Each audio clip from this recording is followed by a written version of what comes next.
اعوذ باللہ من الشیطان الرجیم بسم اللہ الرحمن الرحیم۔ محبت الہی، محبوب ملا تو سب کچھ ملا۔ سبغتین، بادشاہ اپنی ایک بیوی سے بہت زیادہ محبت کرتا تھا۔ ایک مرتبہ دوسری بیویوں نے اس سے کہا کہ آپ اپنی فلاں بیوی سے زیادہ محبت رکھتے ہیں، حالانکہ حسن میں ہم اس سے زیادہ خوبصورت ہیں، سمجھداری میں بھی ہم ان سے زیادہ ہیں، آخر اس میں کون سی ایسی خاص بات ہے؟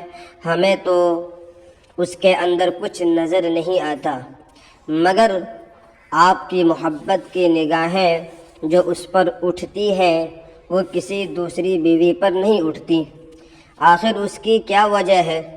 بادشاہ نے کہا، اچھا میں کبھی اس بات کا جواب دے دوں گا۔ اس کے بعد اس کی بیویاں یہ بات بھول گئیں۔ ایک دن سبغتین نے اپنے گھر کے صحن میں بیٹھ کر کہا کہ آج میں اچھے مزاج میں ہوں، اس لیے آج میں چاہتا ہوں کہ میں تم میں سے ہر ایک کو اچھے اچھے انعام سے نوازوں۔ وہ یہ بات سن کر خوش ہو گئیں کہ آج ہمیں شاہی خزانے سے انعام ملے گا۔ صحن میں سونے چاندی اور جواہرات کے ڈھیر لگا دیے گئے۔ بادشاہ نے ان سب کو بلا کر کہا کہ اس صحن میں جو چیزیں پڑی ہوئی ہیں ان میں سے جس چیز پر جو بیوی بھی ہاتھ رکھ لے گی اس کو وہ چیز انعام کے طور پر دے دی جائے گی۔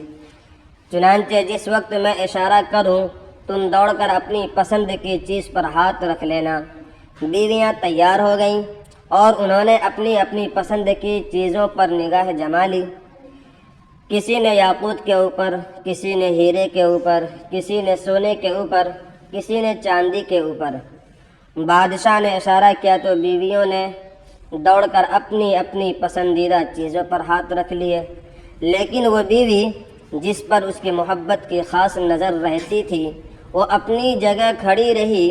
جب سب نے دیکھا کہ ہم نے قیمتی چیزوں پر ہاتھ رکھ لیے ہیں مگر اس نے کسی چیز پر ہاتھ نہیں رکھا تو وہ ہنسنے لگی اور بادشاہ سے کہنے لگی، بادشاہ سلامت، ہم کہا کرتی تھیں کہ یہ بیوقوف ہے اور اس کے اندر عقل کی کمی ہے، اور آج اس کی عقل کی کمی کھل کر سامنے آ گئی ہے۔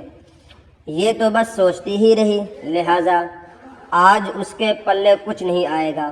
بادشاہ نے اس سے پوچھا، اے اللہ کی بندی، تو نے کس چیز پر ہاتھ کیوں نہیں رکھا؟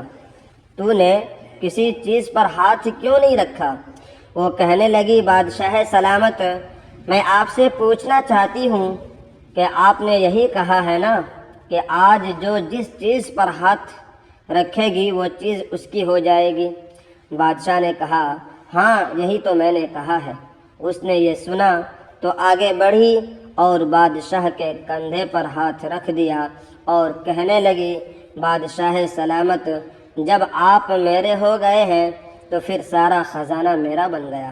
بادشاہ نے اس کی یہ بات سن کر اپنی دوسری بیویوں سے کہا کہ دیکھو، اس کی اس عقل مندی اور محبت کی وجہ سے میں اس کے ساتھ زیادہ محبت کرتا ہوں۔ اس طرح جب انسان محبت الہی کو تھام لیتا ہے تو کائنات کی چیزیں اس کے لیے مسخر ہو جاتی ہے۔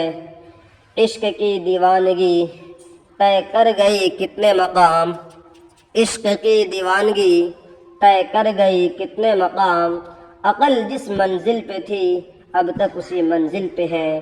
اللہ تبارک و تعالی ہم سب کو کہنے سننے سے کہیں زیادہ عمل کی توفیق عطا فرمائے۔